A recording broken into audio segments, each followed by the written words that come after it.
So here we've got a East Coast oyster. These are Montauk points from, you guessed it, Montauk. We're going to take our New Haven style oyster knife, and we're going to take the oyster and kind of hold it on the front side relatively firmly, not crazy. And you can see right in here is where the kind of hinge of the oyster is. And if you can see, this kind of fits right in there. You don't want to force it in there, you want to just firmly get it in there. And now you're pressing down, actually down, right? And as soon as you feel, now you can feel, kind of wipe off the edge of the knife, make sure it's clean when you're cleaning the oyster. And now you can see that slight gap right in between the oyster top and bottom shell. So we pop it up just a little bit and scrape the top of the shell and remove. So at this point, there's no oyster meat left on the top shell, and on the inside we have an unbroken kind of whole oyster floating in its own juice, but it's still connected to the bottom shell. So at that point, we take the oyster knife and run it under the bottom part of the shell and disconnect it from the bottom part. So now you can see we have a juicy oyster floating in its own juice in the bottom shell.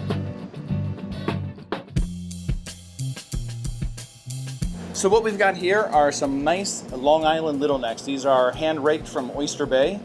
Little necks are relatively small in size, about an inch, inch and a half in diameter. Anything larger than that is a top neck or a cherry stone or becomes a chowder clam. So unlike the oyster, we're going to hold this in our hand. You can see the clam knife is a little bit different. Looks like a small paring knife, relatively thin. And we have the hinge of the clam in the back. So what we're going to do is put the knife in the hinge, and we're going to pull our paring knife into the back hinge, just until we can kind of see, you can almost see the shell start to separate here on the side. You don't want to go all the way through, just enough to loosen it, right? So you can start to see a little gap right here where the clam connects. What we do is we now flip the clam over, and now we take the paring knife and run it into that gap.